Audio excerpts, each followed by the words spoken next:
everyone, and welcome to the Silverstone Museum, where we're here today for a very special panel of the women of the Rodin Carlin team for the Girls Will initiative this month of October. We've just heard from the panel, and I'm delighted to say that I am now joined by one of those panellists, STEPH CARLIN, the Deputy Team Principal of the Rodin Carlin team, and the Team Principal of the F1 Academy Rodin Carlin team. Steph, thanks so much for joining me. It's so great to have you. So we've obviously just heard from the panel, there was a massive focus on kind of women in motorsport, pushing women in motorsport, especially with the F1 Academy. So we've just come to the end of the F1 Academy season. So how do you kind of feel like it's gone so far? Yeah, it's really gone well actually. I think it's really gained momentum. It's changed and developed throughout the season as you could expect from a brand new championship. And to finish the season in Austin on the F1 package with a win and a pole position was just, was just a really nice way to finish it, and I think is a signpost of how it's going to look next year when it joins the F1 calendar for the whole season. Mm-hmm. And you kind of said like it was a really big opportunity for the girls to be on that stage with the F1 package. So how important was it that they were kind of seen against the backdrop of F1 at a weekend like Austin? It's really important. I think it's not only important for the drivers that are in it, in terms of their level of exposure and their kind of motivation, but it's also really important for all of the girls that are watching it from outside to see those female drivers as role models at an F1 race weekend where there's been such a lack of representation before. So it's not just important for those drivers, but it's important for the drivers of the future as well. And it being the inaugural season, you kind of said there's like a lot that you've learned from this season maybe. So what are the biggest takeaways that you have and the biggest learning points from this season? I think as a team, you always learn new things in every championship. We've followed our normal processes that we would do, and we've learned about the car and we've learned about the race format. I think what we're also learning is it's actually going to change quite a lot next year, because being part of a Formula One race weekend, as we were this week in Austin, just the way the track develops actually is a really big thing for these young drivers to get their head around, because that evolution of the track is very different at a Formula One race weekend. So that was something that we got a handle on really well this week, and hopefully will be part of our armour for a championship attack next season. Mm-hmm. And obviously many people watching will know that Carlin is a big name within the feeder series, so you've got success across many of the feeder series championships. So what made you want to be involved in the F1 Academy, and how did you know that it was kind of the important next step for Carlin? For us, we've always wanted to work with more female drivers, and in fact I've tried to sign Abby multiple times and we've never been able to finally got her. We finally got her, yeah. And we've never been able to make it work, and one of the reasons that we've never been able to make it work was for financial reasons. Yeah.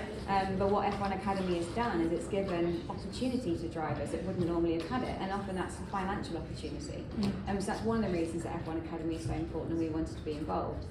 But also the people involved in it, it's 5 of the top F3 and F2 teams. The level of competition between the teams is very intense, and all of the people in the paddock are great. It was set up by the F3 and F2 organisers, and now of course we have Susie Wolf as managing director taking it over. So everybody involved from F1, Stefano Domenicali, they mean they're doing it right, and they know what they're doing. So to be part of that at the leading edge of F1 Academy, it was a really proud moment for us. And you kind of said as well on the panel, we heard about how F1 Academy is also about pushing, not just the female drivers, but also all the roles that women can be involved in motorsport. So how do you feel like that has kind of pushed seeing role models like yourself at the highest level of these motorsport teams? I think there's a big element for young women and girls, in that you kind of have to see it to believe it.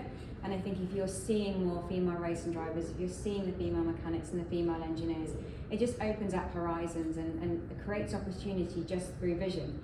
And I think we'll see some initiatives in F1 Academy next year which will help increase that and help increase female participation in the garages as well. So it has all the ingredients to really kind of drive forward that level of participation. Yeah, and obviously next year one of the big things that's coming in is all the teams, 10 drivers will be backed by the Formula One teams. So that's kind of like an evolving championship. So how important with all the initiatives of Women in Motorsport is it that these initiatives keep evolving and keep changing with a changing backdrop of motorsport? Yeah, I think we have to keep, we have to be realistic. We must reassess constantly where we are and not just celebrate the fact that somebody's trying. We also need to measure the impact that these initiatives are having. And I think some of the F1 Academy initiatives are already helping to increase the number of girls that are going into karting. And that's the level where we need to, from a driving perspective certainly, where we need to increase the female participation. Because if it's just a maths equation in terms of getting to a female driver to the top, the more female drivers we have in at the karting level, it's going to aid that. So having the F1 teams involved as well, the championship has developed very quickly in terms of getting that support. So admirable the work that Susie Wolf has done to secure all of those teams to be part of the championship, and having that whole F1 paddock now fully invested in female driving talent is a massive step forward. Moving away from the F1 Academy, moving towards why we're here today, which is obviously as part of the Girls Will initiative. So what does Girls Will mean to you? I think it's about increasing visibility and increasing role models. It's about just giving options that girls might not have thought about.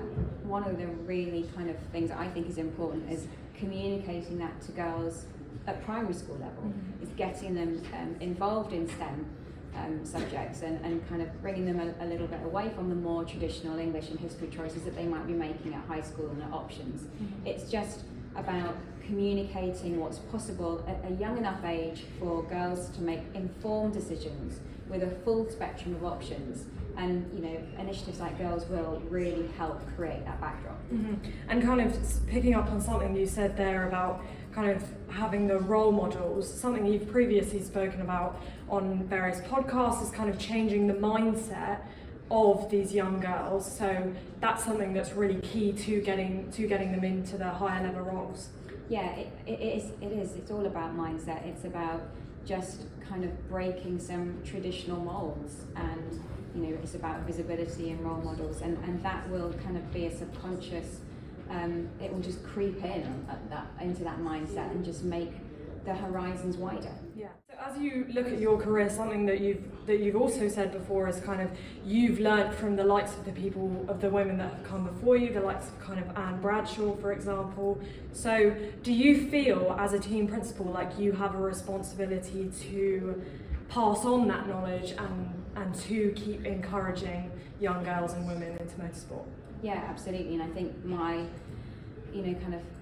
my role, first of all, I have a priority to do a good job, regardless of sex and gender. I have to do a good job at what I'm doing, because if I do a good job first and foremost, then people will respect me, and they will hopefully kind of want to be part of the team. So that's the first thing I need to do. But as for being a role model and to kind of passing that on, hopefully that happens organically as we get more females into our team and I work with women in the paddock, and hopefully they will see or feel that I can do a good job, and therefore they can as well, and that option is open to them. So I think it revolves around also being genuine and to do the best that you can whoever you are. And on that note of you being a role model, you have been nominated this year, shortlisted for the Times Women's Sports Changemaker of the Year award. Yeah. So that kind of recognises someone who has used their platform to celebrate diversity and inspire change. So what's some of the biggest changes that you've seen over the years of your career in the motorsport paddock in terms of diversity? I think it's been quite slow progress actually. I think it's the curve is ramping up quite quickly now. I would say in the first 10 years of my career in the junior formulas, there was very little development actually. It was quite stagnant for quite a long time. I think now, thanks to initiatives such as here at Silverstone, but also F1 Academy and previous to that even W Series, we're seeing that there is more of a focus on trying to correct the balance. And I'm now, when we get applications in, starting to see more female applicants. Certainly from an engineering point of view, we're still really lacking female mechanics. There's also still a big vacuum at a management level.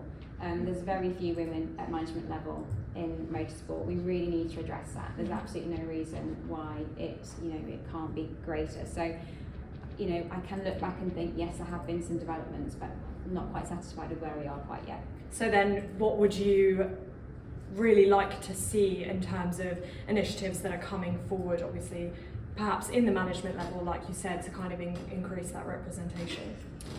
I'm not really sure what we can do from an initiative point of view to increase at management level. I think it's a little bit like the karting situation in terms of producing professional drivers. I think we need to have more women in the sport generally, and then there will be a chance for more women to make their way up to the management level. So probably not the work of a moment, but I think there's some good programs in place to help that happen, but it just needs to happen just a bit quicker. So you feel like we're headed in the right direction? I think we're heading in the right direction, yeah. Okay. Well, I guess then for the girls and the women who are watching at home, something I'd kind of like to end on is if you had a message for the girls and had some kind of inspiration, some advice for anyone who wants to be involved in motorsport, what would you say to them? Okay, no pressure. Probably just if you really want to do something, believe that you can.